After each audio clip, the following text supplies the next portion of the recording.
This paper is May June 2025 2 and the question number 1 says diamond and graphite are both crystalline solids made from carbon atoms. Graphite conducts electricity, diamond does not conduct electricity. Name the type of lattice structure present in the crystalline solid diamond and graphite. What is the structure in diamond and graphite? ये दोनों examples हैं, आपको याद होंगी. इसको हम MMS बोलते हैं, मैक्रोमोलिकुलर स्ट्रक्चर की. दोनों में कोवलेंट बॉन्ड है, मैक्रोमोलिकुलर स्ट्रक्चर होता है. इसका दूसरा नाम क्या है? Giant molecular structure. इसके साथ तीसरा जो हम एग्जांपल करते हैं वो है सिलिकॉन डाइऑक्साइड. क्या तो ये तीनों जो हैं एग्जांपल के तौर पे हम लेते हैं मैक्रोमोलिक्यूल्स में network of strong covalent bonds होता है. Why graphite conducts electricity? Yes, तो ग्रेफाइट में हम कहते हैं कि देयर आर डीलोकलाइज्ड और free electrons which can move through the whole structure. It contains delocalized or free moving electrons which can move across the structure.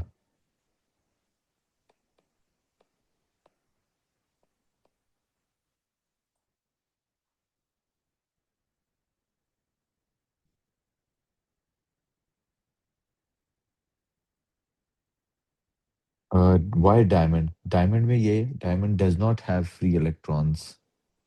Okay इसके पूरे structure में आउटर इलेक्ट्रॉन्स 4 होते हैं ना कार्बन के, चारों बॉन्डिंग में चले जाते हैं, जिसकी वजह से नो फ्री इलेक्ट्रॉन्स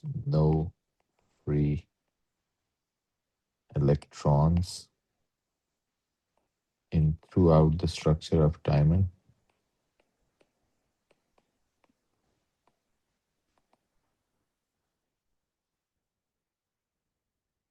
क्योंकि अगर आपको याद हो तो ये इस तरह होता है डायमंड. ये देखें तो कार्बन के 4 ही फ्री वैलेंस इलेक्ट्रॉन होते हैं, चारों बॉन्डिंग में चले गए, तो there is no free electron left. Okay, so graphite में आपको पता है कार्बन 3 कार्बन के साथ बॉन्ड बनाता है.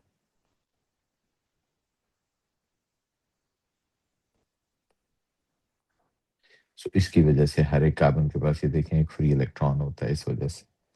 Next, right a sample separate samples of phosphorus 5 chloride, ये PCl5 है, एंड सिलिकॉन 4 क्लोराइड, ये SiCl4 है. are each added to this excess of chloride equivalent for the each reaction. So PCl5 बच्चों जब पानी में डालते हैं तो H3PO4 फॉस्फोरिक एसिड और HCl बन जाता है. बैलेंस करने के लिए हमें इसको 5 से मल्टीप्लाई करना. Okay, what about this? अगर आप SiCl4 को पानी में डालें तो क्या होगा? SiO2 और HCl बन जाएगा. राइट, सो ये दोनों उसके पीरियड 3 के एग्जांपल्स के रिएक्शंस हैं, ये हमने किए हुए हैं. Okay, so +4 HCl. Next, describe the appearance of phosphorus chloride and silicon chloride at room temperature and pressure. Phosphorus chloride आपको पता है एक white solid होता है. It's a white solid. Sometime yellow भी होता है, but white solid. Okay, silicon chloride एक colorless liquid होता है. For the sake of revision अगर मैं लिख दूं कि सोडियम क्लोराइड, मैग्नीशियम क्लोराइड ये दोनों कलरलेस सॉलिड्स हैं. एल्यूमिनियम क्लोराइड एक कलरलेस सॉलिड है. Silicon chloride this is the only liquid. Phosphorus का क्लोराइड PCl5 सॉलिड है. सल्फर का क्लोराइड है तो नहीं उसमें, लेकिन ये गैस है. ओके, सो ये 3 सॉलिड्स हैं, एक लिक्विड है और एक सॉलिड है और ये भी गैस है. Okay, compare the appearance of mixtures produced when each reaction is complete. वो कह रहे जी जब दोनों रिएक्शंस कंप्लीट होंगे तो अब ये फर्क है कि जब ये बनता है तो ये दोनों एक्वस सॉल्यूशंस है या स्टीमी फ्यूम्स बन के ये निकल जाता है, लेकिन ये जो है ये सॉलिड आता है. तो आप कहते हैं फिर क्या अपेयरेंस में फ़र्क होगा कि जो फास्फोरस क्लोराइड है उसके रिजल्ट में जब आप उसे पानी से रिएक्ट कराएंगे तो कलरलेस सोल्यूशन आ जाएगा, एक पानी की तरह का सोल्यूशन आ जाएगा। लेकिन जब आप उससे कराएंगे तो उसमें white solid, white precipitates appear हो जाएंगे। ठीक है, सोल्यूशन का कलर अभी भी कलरलेस होगा। तो आप कहते हैं जी कि जो फास्फोरस क्लोराइड है PCl5 सोल्यूशन जो है is a colorless solution.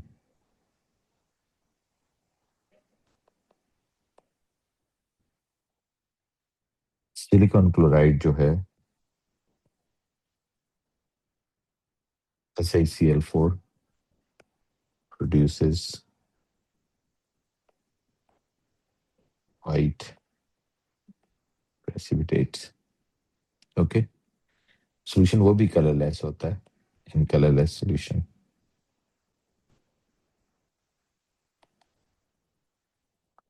Some oxides are amphoteric. Describe what is meant by term amphoteric. An oxide that can behave both ways, acidic as well as basic. An oxide which can react both. एक ऐसा oxide जो दोनों से react कर सकता है, acids and bases. वो जब एसिड के साथ रिएक्ट करता है तो बेस ऑक्साइड बन जाता है और बेस से रिएक्ट करता है तो एसिड ऑक्साइड बन जाता है। इसलिए आप लिख सकते हैं कि an oxide which can behave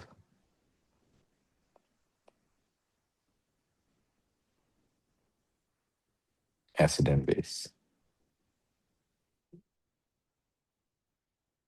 Identify the formula of period 3 oxide that is amphoteric. Aluminum oxide amphoteric होता है जी period 3 में। एक ही ऑक्साइड है जो amphoteric है, बाकी acidic और basic होते हैं। नेक्स्ट आ जाएं। Next question says the melting point of some oxides of period 3. The melting point of different oxides are shown here. Melting point बताया उसने, कहता है इसमें आपने बॉन्डिंग एंड स्ट्रक्चर बताना है इसके अंदर। कह रहे compare complete the table 1.1 bye identifying the strongest force of traction in each oxide that is broken during the melting. I use the abbreviations below. ID, instantaneous dipole, right? And permanent dipole, hydrogen bonds, covalent bonds, and ionic bonds, right? So इन सबको ध्यान में रखते हुए आपने इसको explain करना है बच्चों, राइट? अब इसमें से मैं आपको अगर बताऊं फॉर एग्जांपल, अब ये सुनिएगा गौर से, जब आप इनकी बॉन्डिंग देखते हैं तो सल्फर डाइऑक्साइड, इसमें कोवलेंट बॉन्ड है और सिंपल मॉलिक्यूलर स्ट्रक्चर है।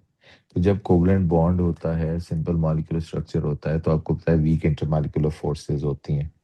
और क्योंकि ये वीक इंटरमॉलिक्यूलर फोर्सेस को VDW फोर्सेस कहते हैं और प्रिसाइजली ये डाइपोल डाइपोल फोर्सेस होती हैं। तो जब वो आपसे पूछता है तो आप देखें उसने कहा है कि परमानेंट डाइपोल डाइपोल, तो आप PD लिखें तो फोर्स ऑफ फ्रिक्शन यहाँ पे क्या आ जाएगी, परमानेंट डाइपोल, क्योंकि इसमें कोवलेंट बॉन्ड है, सिंपल मॉलिक्यूलर स्ट्रक्चर है और ये पोलर है, और जिसकी वजह से इसकी जो इंटरमॉलिक्यूलर फोर्सेज हैं वो डाइपोल डाइपोल फोर्सेज हैं। ओके, इसी तरह अगर आप वाटर को देखते हैं तो वाटर में भी कोवलेंट बॉन्ड और सिंपल मॉलिक्यूलर स्ट्रक्चर है, लेकिन इसमें OH बॉन्ड है ना, तो OH NH FH की वजह से इसकी जो इंटरमॉलिक्यूलर फोर्स हो जाती है वो कौन सी हो जाती है, हाइड्रोजन बॉन्ड, जिसको वो कह रहा है H से जाहिर करें। सिलिकॉन डाइऑक्साइड, सिलिकॉन डाइऑक्साइड में बच्चों कोवलेंट बॉन्ड है और मैक्रोमॉलिक्यूलर स्ट्रक्चर, अभी मैंने थोड़ी देर पहले बताया था, जिसमें network of strong covalent bonds होते हैं जो कि टूटते हैं व्हेन इट मेल्ट्स, राइट? तो आप कहते हैं ये C है, ठीक है, कोवलेंट बॉन्ड होता है। सोडियम ऑक्साइड, इसमें आपको पता है आयनिक बॉन्ड है, जाइंट आयनिक लैटिस है, ठीक है।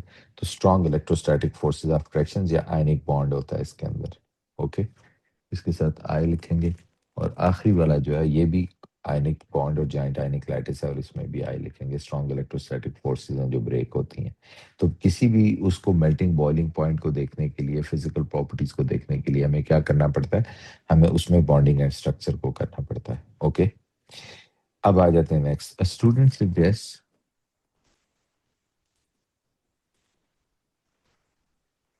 Students suggest that following hypothesis: stronger the covalent bond between the atoms in non-metal oxides, the higher melting point. जितना stronger bond होगा उतनी higher melting point होगा. ठीक है, क्या ये डिडक्शन आप दे सकते हैं? Deduce if this hypothesis is true or false, or if not enough information to make conclusion. Explain your answer. अब वो कहता है कि covalent bond between the non metal oxide. अब मैं नॉन मेटल ऑक्साइड दो की एग्जांपल देता हूँ. सिलिकॉन डाइऑक्साइड, सल्फर डाइऑक्साइड, दोनों नॉन मेटल ऑक्साइड हैं. दोनों में कौन से बॉन्ड्स हैं? कोवलेंट बॉन्ड है. लेकिन इसका मेल्टिंग पॉइंट वेरी हाई है, इसका लो है. वजह क्या है? आप कहते हैं हमें स्ट्रक्चर भी पता हो ना. इसका स्ट्रक्चर मैक्रो मॉलिक्यूलर स्ट्रक्चर है, network of strong covalent bond. इसका सिंपल मॉलिक्यूलर स्ट्रक्चर. तो इसका मतलब है कि सिर्फ बॉन्डिंग बता देना और ये बता देना कि नॉन मेटल ऑक्साइड है, it's not enough information.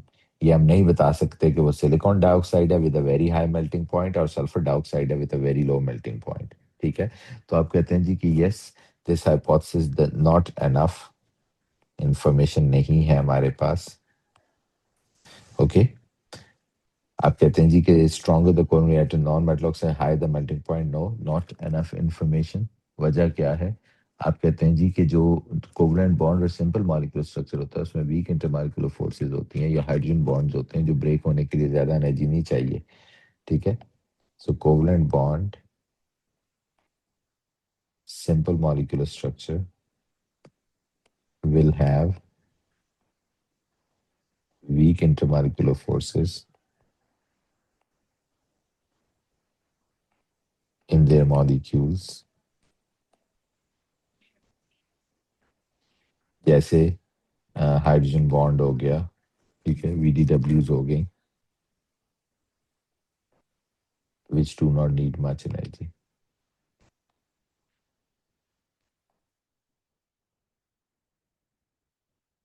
Much energy to break.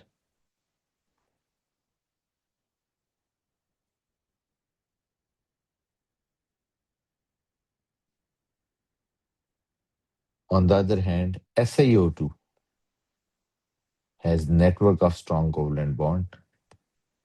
उसमें कोवलेंट बॉन्ड है, मैक्रोमोलिक्यूलर स्ट्रक्चर है,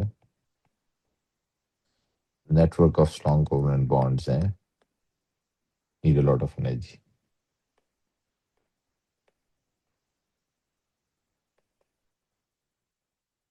Need energy to break. So I hope you understand कि hypothesis जो है वो एनफ इंफॉर्मेशन नहीं है उसके पास कि आप सिर्फ ये कह दें कि नॉन मेटल ऑक्साइड और कोवलेंट बॉन्ड है तो हायर मेल्टिंग पॉइंट होगा. नहीं, ऐसा नहीं है. उसका स्ट्रक्चर पता होना चाहिए, फिर उसे इंटरमॉलिक्यूलर फोर्सेस पता होनी चाहिए, फिर हम डिसाइड करते हैं कि ये कोवलेंट बॉन्ड है, ये हाई मेल्टिंग पॉइंट है या लो है. Right, so that's all the question number 1 जिसमें बॉन्डिंग को उसने ज्यादातर डिस्कस किया है. राइट, अब आ जाते हैं क्वेश्चन नंबर 2 के ऊपर. Question which sample of iron contains 3 different isotopes and has a relative atomic mass AR is 55.2. Define what is the relative atomic मास. ठीक है, आप कहते हैं it is average mass. Relative atomic मास आपको याद है वो जो एवरेज मास लेते हैं हम. ठीक है, it is the average mass of an element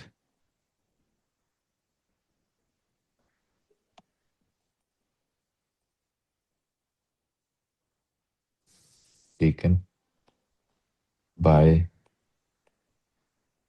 comparing it with 1/12 mass of 1/12 unit mass of carbon. साथ लिखना है कौन सा कार्बन? C12.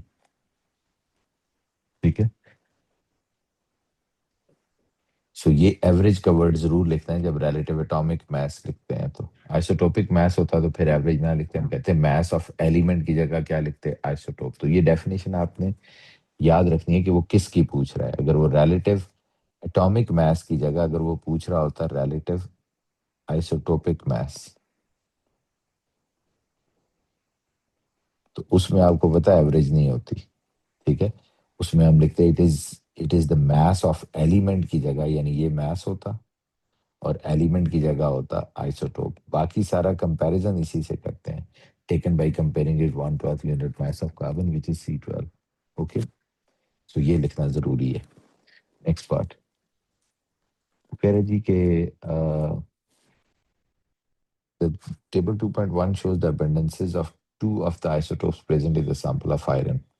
ये आयरन का दो आइसोटोप्स हैं 54 और 56। इनका रिलेटिव आइसोटोपिक मास दिए हुए हैं, इनकी अबंडेंस भी दी हुई है। कह रहे calculate the relative isotopic mass of third isotope.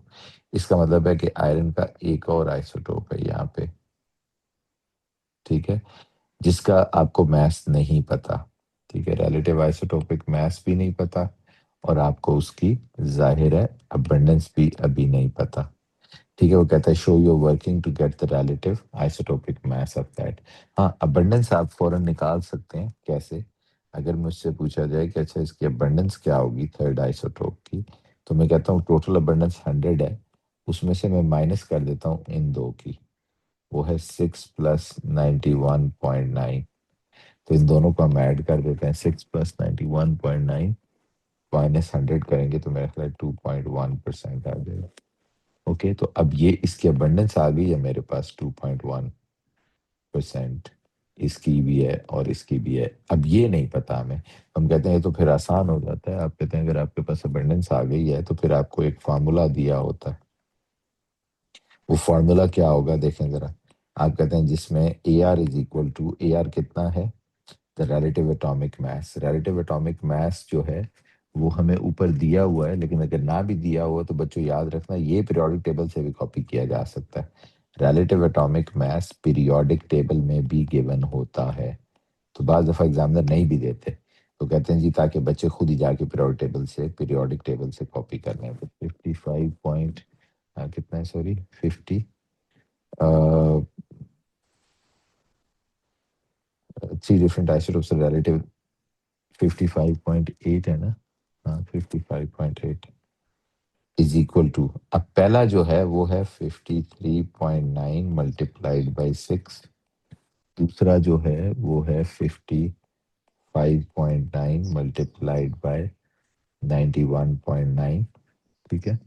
और तीसरा है उसका मैथ नहीं पता, एक्स कर देता हूँ, multiplied by 2.1 divided by total abundance, तो जाहिर है 100 है। जब मैं इसको सॉल्व करता हूँ फॉर द एक्स तो मेरे पास जो फाइनल आंसर आ जाता है वो आ जाता है बच्चों, लेट मी चेक, दैट यार इज 55.8 कहाँ से आया? जी वो ऊपर दिया हुआ है ना, वो देखें ऊपर, ये रिलेटिव एटॉमिक मास गिवन होता है। और अगर जैसे मैंने कहा ना भी गिवन हो तो साथ मैंने क्या बताया कहाँ से कॉपी कर लेना है, ये देखो, ई आर रिलेटिव एटॉमिक मास हमेशा पीरियोडिक टेबल में लिखा होता है। ओके, इस सारे को ठीक है जब मैंने सर। सॉल्व किया बच्चों तो ये आ गया 56.9, ये आ गया इसका जो तीसरा वाला आइसोटोप था उसका mass. Okay, so deduce the number of pair of electrons in the third subshell in an iron two ion, ठीक है। Number of pair of electrons in third, sorry third कह रहा हूँ, 3D subshell in iron two ion. तो पहले मैं Fe full लिखता हूँ, 26 है जैसे, तो आपको पता है ये 1s2 है, ये 2s2 है, ये 2p6 है, ये 3s2 है, ये 3p6 है, और फिर आगे कौन है, ये 4s2 है, और फिर ये 3D 4s2 है, और फिर ये 3D6 है। ये तो आयरन का है ना, जब इसका चार्ज +2 आएगा तो इसने ये दो इलेक्ट्रॉन लूज कर दिए एस वाले। ओके, तो फिर 3D में कितने रह गए, 6 इलेक्ट्रॉन। अब 3D की जब ऑर्बिटल वाइज कॉन्फ़िगरेशन करते हैं तो 3D के आपको पता है 5 ऑर्बिटल होते हैं, 1 2 4 5, और फिर जब 5 ऑर्बिटल होते हैं तो पहले में क्या है, अब कहते हैं ये एक पेयर होता है, 5 इस तरह 6 इलेक्ट्रॉन रखते हैं तो 5 सिंगल रखे, एक को मैंने पेयर कर दिया। Okay, so this is how you do it. तो फिर अब क्वेश्चन उसका क्या था, क्वेश्चन देखें क्या है, तो उसका आंसर क्या होगा, deduce the number of pair of electrons in 3D subshell. तो आप कहते हैं ये pair of electron in 3D subshells कितने हैं, 2 पेयर हैं, 1 पेयर। राइट? तो कितने पेयर्स हैं? There is a one pair. Next, sketch the shape of the lowest energy orbital in the shell with the principal quantum number. Principal quantum number, shape of the lowest energy orbital in the shell with the principal quantum number 2. आपको पता है ना, 1s, first shell में सिर्फ एक होता है, that is 1s. और सेकंड शेल में दो होते हैं, 2s एंड 2p. ये फर्स्ट शेल है, ये सेकंड शेल है. तो पूछ क्या रहा है? Shape of the lowest energy orbital in the shell with the principal quantum number होता है नंबर ऑफ शेल. तो प्रिंसिपल क्वांटम नंबर 2 के साथ 2s है, तो बेसिकली उसने कहा है मैं 2s को ड्रॉ करो. तो ये बच्चों 2s या कोई भी s होता है वो स्फेरिकल सिमेट्रिकल होता है. एक्सिस बना के मैंने इसको ड्रॉ कर दिया. Okay, so this is the 2s orbital. Next, D part, complete the table 2.2 to show the information about the particles in one ion of Fe56 3 positive. Okay,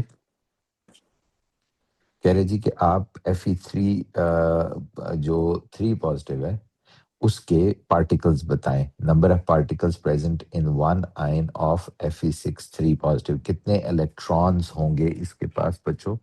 आप कहते हैं इसका एटॉमिक नंबर होता है 26. तो टोटल 26 हैं. 3 पॉजिटिव का मतलब है 3 लॉस हो गए. तो what is the charge then? Women electrons left, this is 23. तो पार्टिकल्स कौन कौन से हैं? एक इलेक्ट्रॉन्स है और दूसरा क्या है? 30 क्या है इसके अंदर? प्रोटॉन्स तो 30 नहीं हो सकते ना, क्योंकि अगर आप इसके पार्टिकल्स देखें, मैं देखें सारे लिख देता हूँ. चलें, 26 3 पॉजिटिव के साथ 56 है. तो प्रोटॉन्स कितने हैं? प्रोटॉन्स जितना एटॉमिक नंबर होता है वही होता है ना, 26. इलेक्ट्रॉन्स कितने हैं? वैसे तो 26 ही होने चाहिए थे, लेकिन 3 लॉस हुए तो कितने हो गए? 23. और न्यूट्रॉन्स कितने होते हैं? वो माइनस करके निकालने होते हैं. 56 माइनस 26 इज इक्वल टू 30. तो ये आ गया बच्चों 30. तो ये आ गए न्यूट्रॉन्स. नेक्स्ट, द कह रहे जी के the atomic radius of iron is 1.26 times 10 to the power minus 10 metre. ये आयरन का रेडियस है. Suggest change to the radius ना, if any, after an iron atom reacts to produce Fe3 positive ion, explain your answer. ये बच्चों हमने उसमें किया हुआ है पीरियड 3 के अंदर, एग्जाम्पल के तौर पे बता रहा हूँ. आप कहते हैं जी कि होता ये है कि अगर मैं फॉर एग्जांपल आपको बता दूं आयरन का, कि iron is like this, let's say, एक मैं ये जूम करने लगा हूं, 2 3, लेट्स से ये 4. तो जब यहाँ जो इलेक्ट्रॉन्स हैं, here are 2 इलेक्ट्रॉन्स, तो बाकी सारे इधर अंदर है. तो ये आयरन है. जब ये बनेगा बच्चों Fe3 पॉजिटिव, तो डेफिनेटली 2 इलेक्ट्रॉन यहाँ से जाएंगे, एक इलेक्ट्रॉन यहाँ से जाएगा. तो आप कहते हैं जी एक तो इसमें ये होगा कि ये जो Fe है it will be like this, 1 2 3. एक तो ये चौथा शेल खत्म हो गया. तो ये तो क्लियर कट हो गया ना कि Fe से Fe3 पॉजिटिव जब बनेगा तो क्या हो गया? एटॉमिक रेडियस क्या हो गया बच्चों? कम या ज्यादा हो गया? आप कहते हैं जी डिक्रीज होता है. तो change in the atomic radius के साथ क्या लिखेंगे? डिक्रीजेस. और इसकी रीजन क्या देंगे? आप कहते हैं जी कि the due to the loss of electrons from outer shell,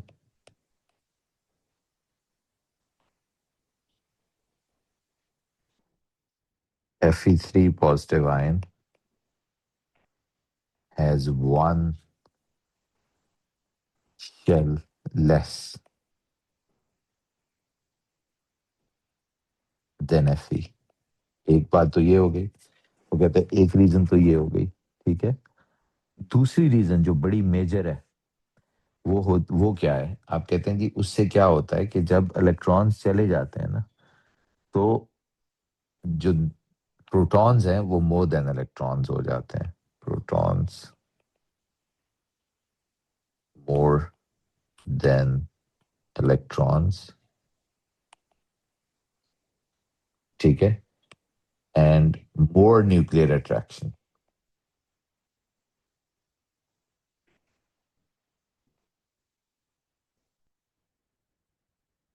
towards outer electrons pulls them close. ये भी एक वजह होती है। समझ आइए ना क्या है, कि एक वजह ये भी है कि जब ये जो इलेक्ट्रॉन है इनको न्यूक्लियस अब खींच के पास भी ले आता है। पहले इसकी ग्रिप कम थी इसके ऊपर, तो उतना खींच नहीं पा रहा था। तो अब आप कहते हैं जब प्रोटॉन ज्यादा हो जाते हैं, इलेक्ट्रॉन कम हो जाते हैं, तो वो पूरा पूरा शेल भी खींच के पास ले आता है। यानी शेल तीसरा ही है, but now it's close to the nucleus as compare to the previously third shell की बात हो रही है। Okay, so this is the reason के केटाइन इज ऑलवेज, सो याद रखें केटाइंस ऑलवेज स्मॉलर होते हैं देन रिस्पेक्टिव एटम।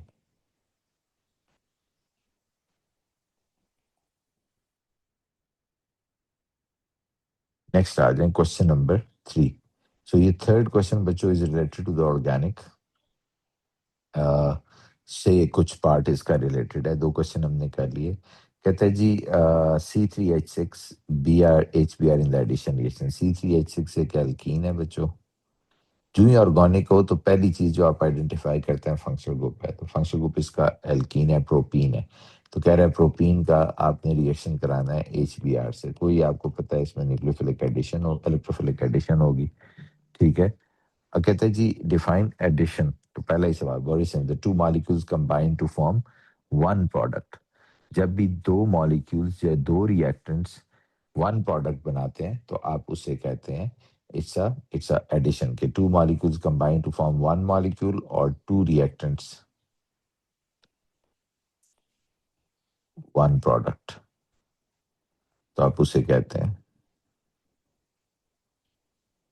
एडिशन। कहते हैं mechanism for the addition of C3H6।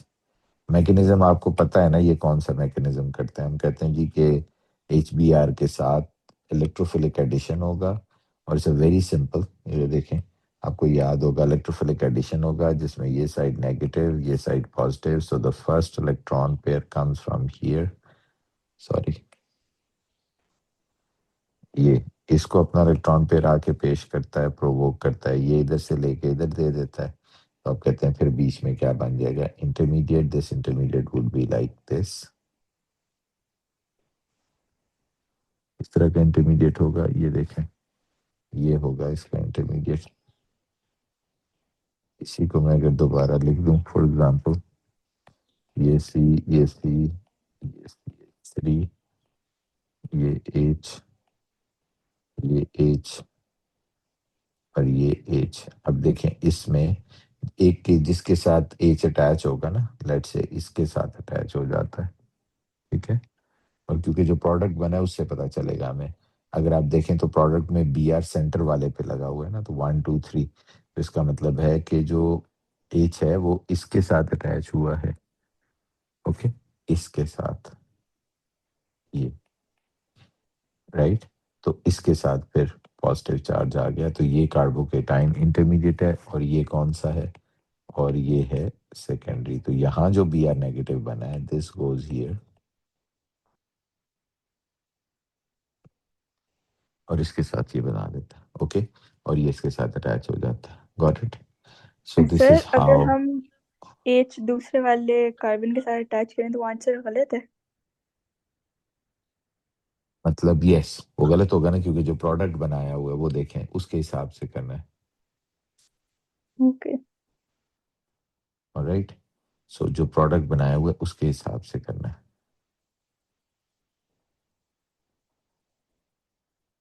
Explain why the major product of this reaction is 2 bromopropane rather than 1 bromopropane। अब ये इसकी वजह क्या है? 2 bromopropane 1 bromopropane क्यों? आप कहते हैं वही जो कार्बोकेटाइन इंटरमीडिएट है, राइट, उसकी वजह रही है,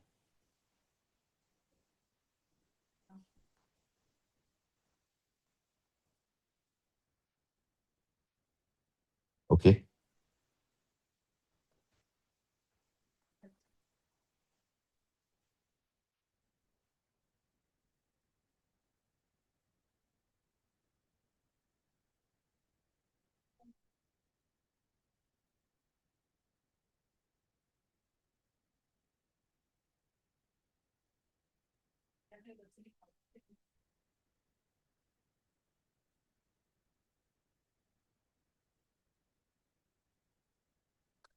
So one bromo protein is more stable because it has a alkyl group attached.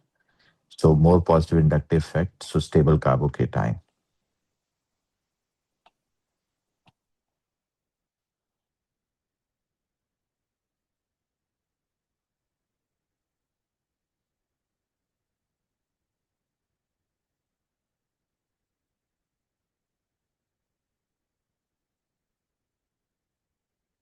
Okay. Next, hydrogen and nickel. Hydrogen and nickel are the added to alkene X. So shows the how the concentration of X changes with the time.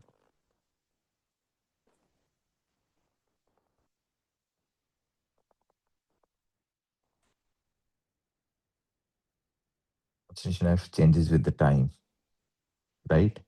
So figure 3.2, identify the limiting reagent in this reaction, explain your answer. Right so अब यहाँ पे वो कह रहा है जी कि अगर आप इसको गौर से देखें,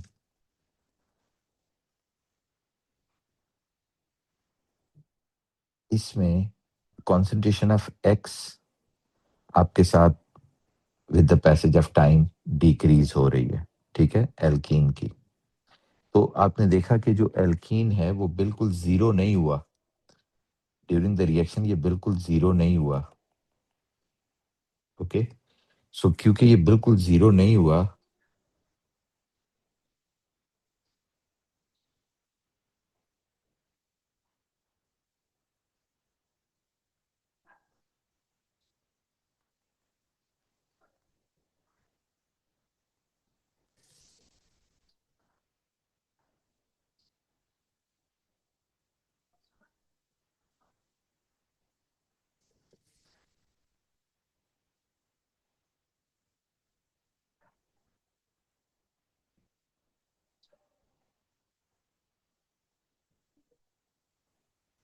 सो क्या लिखेंगे हम इसमें कि ये जो है, जो एल्कीन है वो लेफ्ट ओवर है। Okay, so it's not the limiting, it is an excess, ठीक है, as the graph indicates।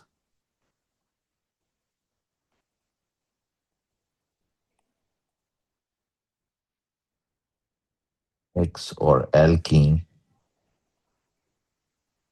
is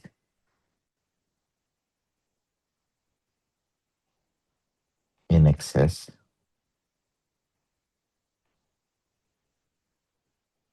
and not zero till the end, hence H2 is limiting।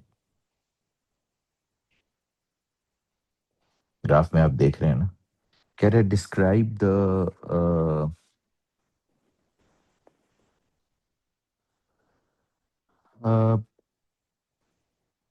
Describe how the gradient changes as the reaction proceeds. Gradient शुरू में देखिए ज्यादा था और फिर flat होते होते होते यहाँ जीरो हो गया, तो ग्रेडियंट तो डिक्रीज हो रहा है। State how this about the rate of this reaction. तो जितना ग्रेडियंट ज्यादा हो रेट ज्यादा होता है, तो इसका मतलब है कि during the reaction initially the rate was faster and then with the decrease in gradient indicates that the rate also decreases until its gradient is zero, the reaction stops। Okay, so initially gradient is high,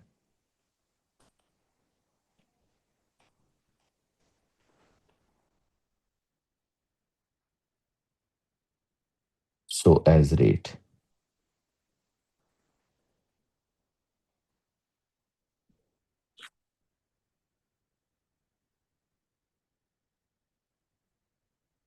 Right? With the passage of time, the gradient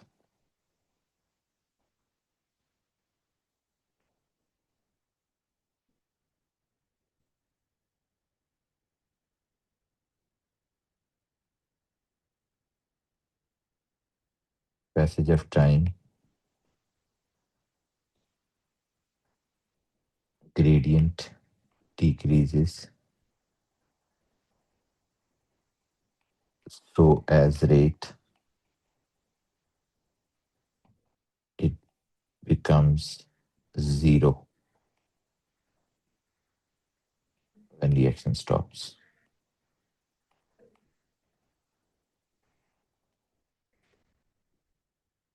The next one is यहाँ रुक जाते हैं because एक part नहीं रह गया. So we have the next part as well. So let's stop here. We'll continue from here the next part tomorrow. Okay. Thank you.